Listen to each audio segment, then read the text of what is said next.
You haven't even heard anything yet. Thank you.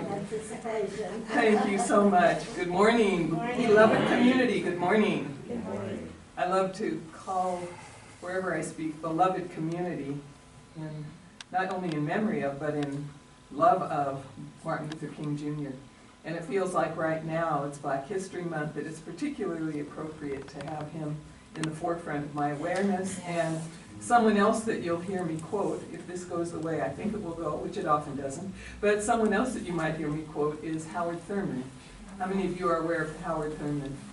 If you aren't, become aware of him, become familiar with him. He's a 20th century mystic, African American, and again, he did so many wonderful things, but started the Fellowship Church over in San Francisco, which was a diverse community. That was his intention, diverse community. So he came from that place of love. So that's all in preface to say what I'm speaking about today is the healing power of love. And Jan, thank you for that reading. It was absolutely perfect. You know, everything that has been said up until this point is absolutely perfect and has set me up so well. So I have no reason to fail here today. So, the healing power of love. So as I've sat with it, so many things have crossed my awareness. And I think the first thing I want to do is talk about what healing really is, what power really is, and what love really is. And so I want to begin with healing, because I think we oftentimes have an inappropriate idea. I'm not saying wrong, but an inappropriate idea of what healing really is. Because in our teaching, we aren't here to fix anybody, to make anything change in anybody's life. We are here to allow the revealing of what has been the eternal truth. That's what healing really is. Ernest Holmes, the founder of religious science, says, there is nothing to be healed, only truth to be revealed. That's a little bit different way of looking at healing, isn't it? And he also talks about a healing is not necessarily a cure, and a cure is not necessarily a healing. Have I totally confused you now? So, no, you're a very bright community, so you know what I'm talking about. That each of us is the very presence of God in form. Each one of us is an incarnation of the One. Just as much as Jesus or Buddha or any of the great ones, each of us is that presence. And so when we look at the spiritual reality of our being, there is nothing to be healed. Our spiritual essence is whole and perfect, just the way it is. Can you say this after me? I am whole and perfect, just the way I am. I am whole and perfect, just the way I am. Now look at somebody and say that to them. You are whole and perfect, just the way you are. Can you breathe that in? Can you feel that? Can you hear that? Can you take it in? That we are whole and perfect, just the way we are. So, I'm not going to do the whole talk on healing, but I want to just be real clear what healing really is, because it's going to tie in with everything else. So, when someone comes to me for prayer, and let's say they have either an emotional trauma or something physical going on or whatever it is, they come for prayer. It's all about the healing and the revealing of truth. So instead of praying that this person's trauma goes away, instead of praying that this person's condition changes, my prayer is, I behold you as the presence of God. I behold the perfection of your being.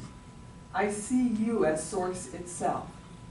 And know that because you are this, that wholeness is there, that peace is there, that joy is there, that wisdom and guidance are there. All, anything, any challenge in our life, we might say, requires a healing. And what I'm saying today, and just wrap yourself, I don't want to say wrap your mind, because that's your intellect, but wrap your awareness around this, that there's nothing to be healed. There's only the eternal reality of your being to be revealed. That's the absolute truth. And sometimes a condition doesn't change because that's not what your soul needs. You hear what I'm saying? Because sometimes we say, oh, my prayer wasn't answered. Oh, yes, it was. Just not in the way you thought it should be answered, right? So that's the healing. I could do a whole talk on that and probably have here at some point in time. Power. When we're talking about the healing power, what is power?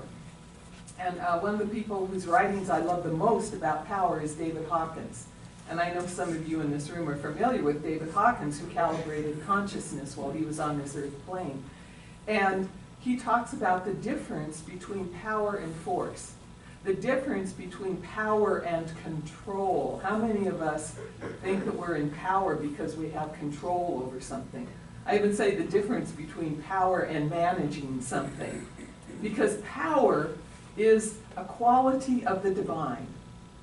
So all of us as divine beings have within us, innate within us, innate within us, all of the power of God is present within each and every one of you in this room. Within each and every one of us, this power is present. So when we're talking about the healing power, the power to heal all things is present. And remember, healing is a revelation of truth. So the healing is going to be what my soul needs for its unfoldment. Because we're here on this earth plane for our soul's evolution, ultimately. And yes, it's wonderful to have all the goodies of earth, isn't it? It's great. And that's the all else that's added.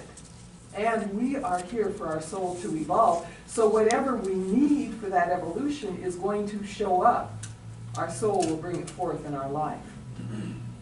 And then we bring the power of the universe to that. And sometimes things work out just the way we want them to, and sometimes they don't, right? How many of you have experienced what you said was not answered prayer? You know, and it just showed up in a different way. You know, when let's say I'm praying and I'm knowing that abundance is my divine birthright, that prosperity is my nature, and then what has happened to me a few times when I prayed that prayer is everything seemed to dry up. Any of you had that experience? Or we speak a word and we pray and know ideal, peaceful, loving, harmonious relationships, and something blows up. And the reason that happens is because then we get to go back to who am I really. It strengthens us. You hear this? It strengthens us. So when I'm having that experience of maybe not enough, I get to go back to my spiritual practice of what do I know inside me? I know that God is my source, my supply, my sufficiency, and it is my life. So do you see how it strengthens my faith when everything unlike it shows up? So sometimes the answer to a prayer is everything that it does not think that you do not think it should look like, right? And the reality is it's exactly what you need, because for me, every time I've gone to that deeper place in consciousness, something does shift and something does change in the external world. But it just didn't look like it at first. Howard Thurman talks about, what does he call it, the beauty of unanswered prayer or something like that. That unanswered prayer is a wonderful thing. It's just that it's not answered the way we think it should be. Then the part I want to focus on the most is love. Is love. What is this thing called love? And you know, the world defines it in so many ways, this thing called love. Again, Martin Luther King Jr. talked about love in 3 ways. He talked about erotic love, which is wonderful, right? Romantic, erotic love. It's amazing, it's wonderful. It's the way procreation happens. It's just a wonderful, wonderful experience. And then secondly, he talks about filial love, which comes from the Latin word for brother. It's that idea of brotherly, sisterly love. The love of good friends for each other. The love that you have together when you come on a Sunday with each other. That you share, oh, here's my friend. I get to connect again. And then the third kind of love he talks about is agape love. And agape love he defines as the unconditional love of God in the human heart. Is that beautiful? And that's the love I'm talking about today. The unconditional love of God that is present within your heart and mind. It's present within each and every one of us. We don't have to go looking for it. How many of you remember that song, God, was it the 80s or the 90s, looking for love in all the wrong places? Any of you remember that? Yeah, that dates all of us. Anyway, and we do. Oftentimes we're looking for love in all the wrong places. We're looking for love outside of ourselves when all along it's right here. Each one of you is a bundle of love. You know how when a baby's born they say it's a bundle of joy? Well, we are all those bundles of joy. We are bundles of love. All of the love of God. Catch this. I have to sit with this and just let it sink in lots of times. All of the love of God is present within you right where you are. And not only within you, it's all around you. Love is ever-present, omnipresent. Oftentimes it's used synonymously with God. And so our work on this earth plane, those who have had near-death experiences come back and they say, we're here to love. Have you heard that? People that have had near-death experiences come back and get, oh, yeah, I know what I'm here for. I know what we're here for as a species now. We're here to love. So we're here to be places of love. Now, it's about being the love, not doing the love. And that I want to talk a lot about that. The first thing I want to do, though, is tell you a story from one of David Hawkins' books. And it's Letting Go, The Pathway of Surrender, which is one of my favorite books of his. I know it's one of Jan's, too. And you've used it, yeah. So I don't know if you remember in the part of his book where he talks about love, he talks about a duck hunter. This is a true story. That this guy he hunted ducks. And one day he's out hunting and he's shooting ducks. I know it's a terrible picture, but anyway, he's, for me, because I love ducks. But he's out and he shoots a duck. He watches as the duck falls. And the duck isn't dead, the duck is maimed, but not dead. And the duck hunter notices, all of a sudden, he's keenly aware and watches as the female duck swoops down and spreads its wings over the duck that has been shot to protect it, to take care of it. Now, does that not open your heart? You know? And he uses that as an example of love, how it's everywhere and how in any moment our hearts can be touched by a story such as this. You know, and in nature we see it. I've gotten so aware in the past 20 years or so of elephants, and they inspire me so much, the way they love each other, the way they care for each other. I've read a story, I can't remember where, that this man who worked with ducks, I'm getting my animals mixed up here, with elephants. I don't remember if it was India or Africa, but he worked with and he cared for and he nurtured this herd of elephants, and he died. And when he died, his funeral was about 40 miles away, and the elephants would have no idea, really, because of how to get there.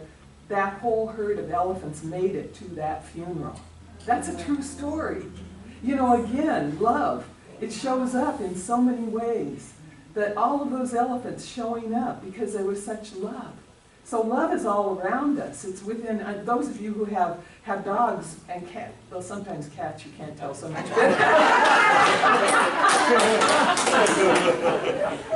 I happen to love cats. But you see that in your animals, particularly dogs. How they're just, they just love you.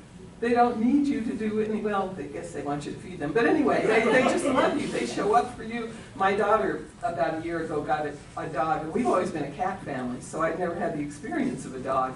And it's so cool. The minute I get out of the elevator, this dog hears me and starts getting all excited. And, it's just so cool. Anyway.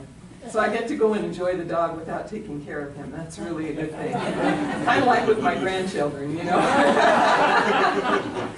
So anyway, here's the thing. That love is omnipresent. It's within us. It's around us.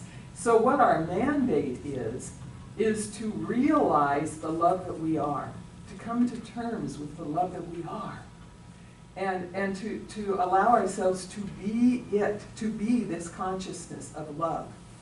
Howard Thurman says in one of my favorite essays of his, I want to be more loving in my heart.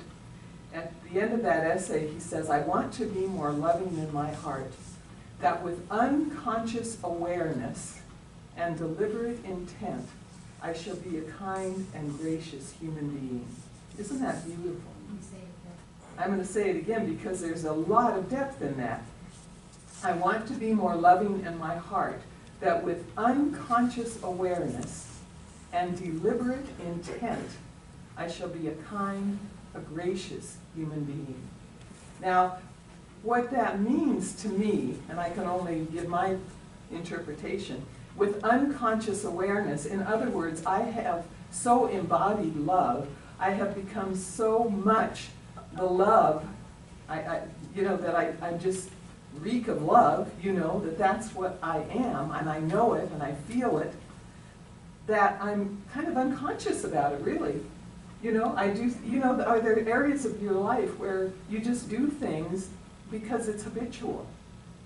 We all have those areas of our lives.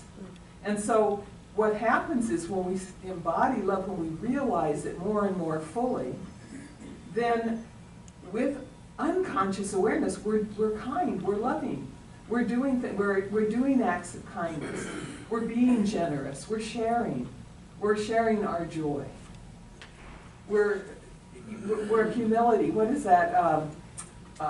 Paul's letter to the Corinthians 13. Corinthians 1 or 2, anyway. He talks about love is patient, love is kind. You know what I'm talking about here. Love is humble, and so forth. That these are all the outpicturings of love. And what I say is that those things come from a consciousness of love. Now here's the deal. We can make ourselves practice loving, right? We can make ourselves do that. And that's not bad. That's certainly better than not practicing loving. However, it becomes different when we actually embody the love. Then we don't have to make ourselves do acts of kindness. We just do them. Do you hear what I'm saying? Yeah. A distinction here. It becomes so much our nature that we are kind, that we do, and I'm not talking about huge, ginormous acts of kind. I'm talking about little things like holding a door open for somebody. I'm talking about things like, I'm having this visual now of walking out of a Starbucks one day, and this woman was at the door, and she had one child here, and she had this huge stroller, and she's trying to get out the door, and nobody's helping her, And it was just natural to say, wait a minute, stop, I'll get that door for you. I'm talking about little things, Little things like a smile can change somebody's day. What was it I read recently, actually, or maybe saw on the news? Somebody whose whole life changed because of a smile. That this person was about to commit suicide. And because of somebody's smile. Did any of the rest of you read? I read it or heard it or something. Because of a smile. You can save someone's life on this earth plane. Do you hear what I'm saying? Love is so powerful. It is the most powerful force in the universe. It is. And why it's more powerful is that when you are embodying the consciousness of love, when you are being that love, your vibration is operating at a frequency that's so much higher than lower level vibrations. Ron talked about fear, and thank you for that too, Ron, because the vibration of love is so high that it can dissolve fear. The vibration of love is so high that it can dissolve ungenerosity. The vibration of love is so high that it can dissolve disharmony just by your presence somewhere. Say, I just want you to understand how powerful your presence is, how powerful the love that you are is, even without you doing a thing. Even without you doing a thing, your love is powerful. David Hawkins again talks about, he worked with calibrating consciousness, and he said one person who's operating at the level of unconditional love can raise the vibration of 750,000 other people on the planet. That's without doing anything. It's about being the love and realizing that you are the love. That is powerful. And oftentimes, I speak for myself sometimes here too. We're such sensory beings that we don't understand or get sometimes how powerful our essence is. You know, any one of us can walk into the room and change the vibration of a room by being the love, or by being the anger, or by being the fear. Have you ever felt that? Someone walks in the room and you're like, ooh, what just happened here? You know? Or someone walks in the room and the whole vibration is shifted and is wonderful. It shifts either way. Well, I want to be a person that walks into a room and the vibration lifts. That's my intention. And I realize the more I talk about love and the more I meditate and reflect on it, the farther I have to go with it, you know? Isn't that the case always? And I don't say that to denigrate myself at all. I say it to say that we're eternally evolving. Our soul is, as I said earlier, our soul is evolving. Our soul wants to progress on this earth plane. It is on this earth plane so that we can use all of our earthly experiences for our growth and unfoldment to remind us of the divinity that we are. So love is so powerful, so amazing. The Dalai Lama is an example of love. He walks into a room, you know, with that smile of his, and people are lifted.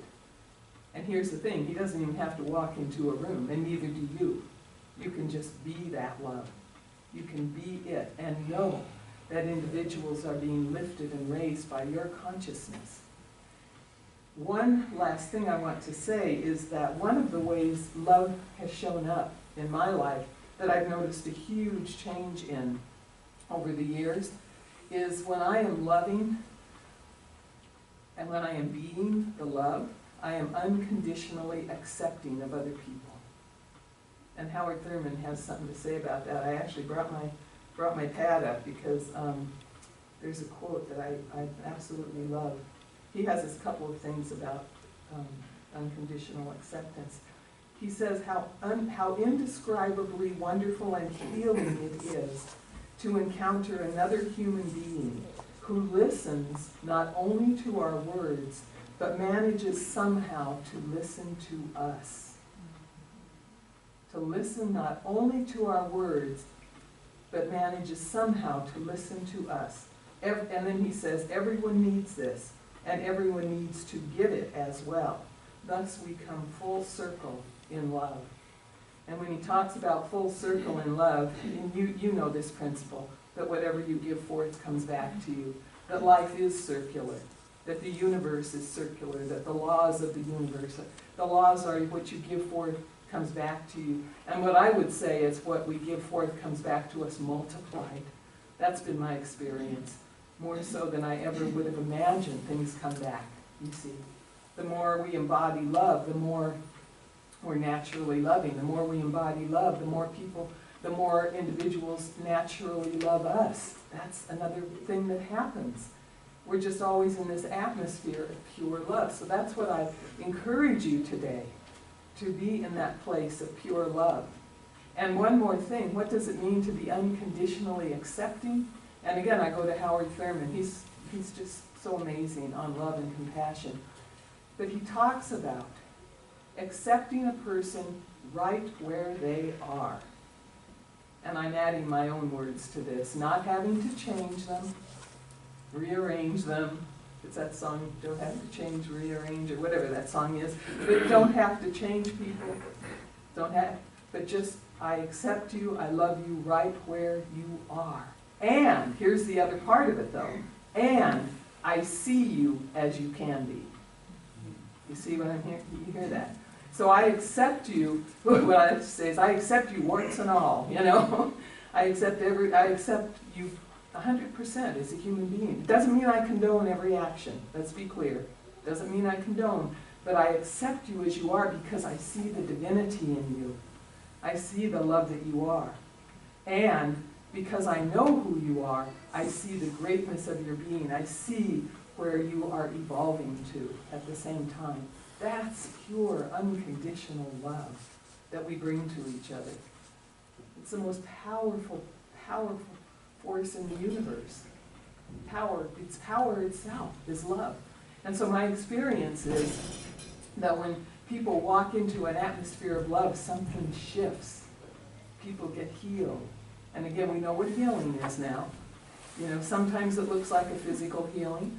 Sometimes it looks like an emotional healing. Sometimes it doesn't look like either one. But what a healing really is a shift in your consciousness. That's what healing really is. So I'm going back full circle here. So what love can do for us is it can shift our consciousness. When I have been blessed to be able to train practitioners, spiritual practitioners who are similar to your prayer chaplains. And what I've always told them is when you have a session with somebody, all you need to do is to be a presence of love. And something happens when that person enters into your presence. I've seen it happen so many times. Somebody will walk in and say, oh, I thought I needed prayer. I thought I needed help. Everything feels different now, you know, and we still do the session and everything, and something has shifted just because of the consciousness of that person. Be that consciousness. Be that love. And the good news is you don't have to make yourself be it or make yourself do it. Focus on it. Give it attention. Remember it's who and what you are. All you have to do is that. And then you'll start to become, not become it, because you already are it, you'll start to realize it more within your being. It starts to become real to you in a different way. And then you'll find yourself automatically, spontaneously doing loving things. And you'll also find yourself knowing when to act and when not to act. When to be present for someone, when not to be present for someone. It just clears all kinds of things up, frankly. It really does. Because what I know is that even if I can't be there to be present with somebody, that my consciousness is there. The consciousness of love is there. Because you see, I'll leave you with this last bomb. You see, because God's consciousness is omnipresent, and you are the presence of God, your consciousness is omnipresent. That might take a while for you to sit with. But that's what I know to be true. So no matter what I'm doing, if I'm being love, I'm raising the vibration of the planet. That love is everywhere. If I'm being fear, then that is lowering the vibration of the planet. So I want to be a person that raises the vibration of the planet. What about you? You want to be a person that raises the vibration of the planet. That's our mandate. That's what we're here for. And then we're guided and directed to know what to do in our lives. We just listen to that inner voice. I make it sound so simple. It's a journey. I understand this. And it's so powerful. The healing power of love. It can heal anything and everything. Just don't get hooked into what you think the healing should look like. That's all. Be aware that what the healing is the revelation of truth for that particular individual that you're praying for or for yourself.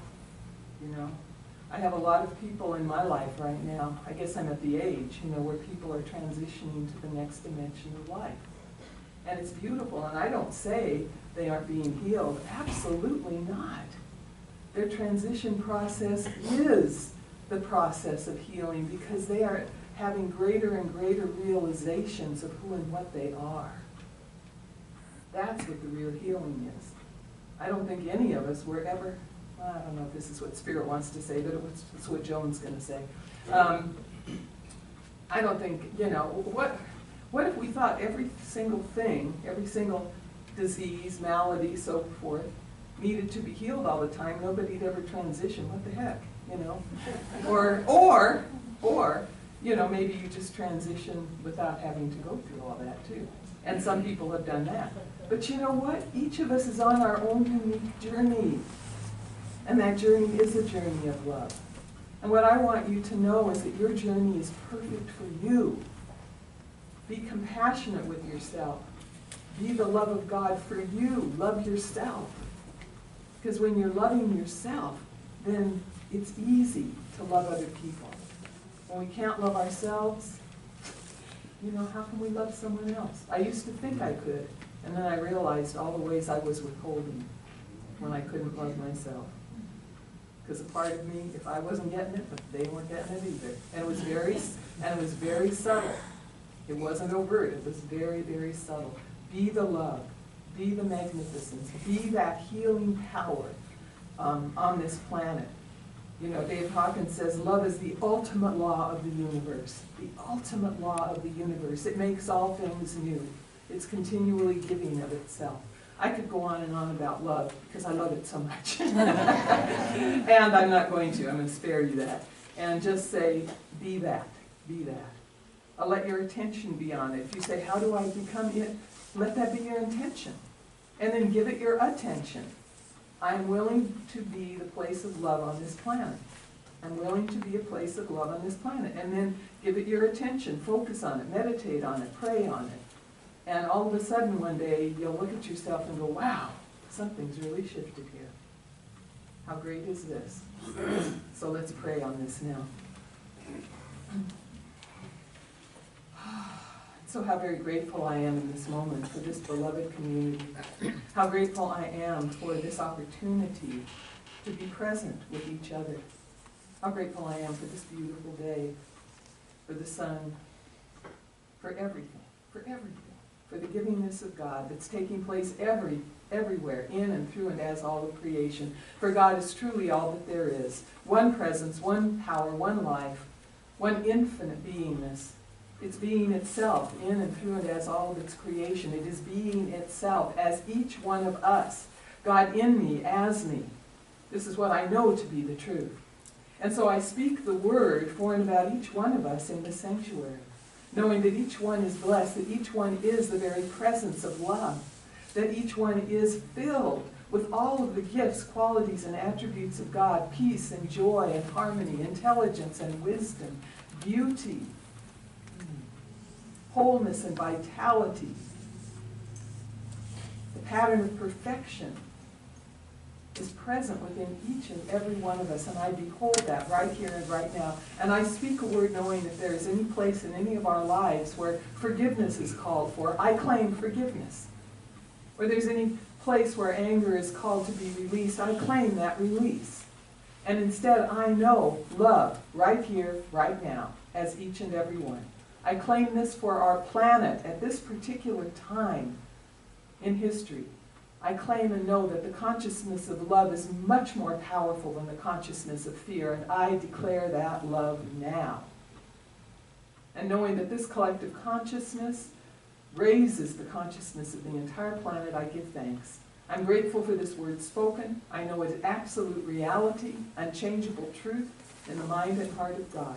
So in great gratitude to know this is so, to know that we are blessed, I release this word, I let it go, I let it be, knowing that the law of the universe is acting upon it and bringing it to fulfillment. Thank you, God. Thank you, Spirit. And so it is.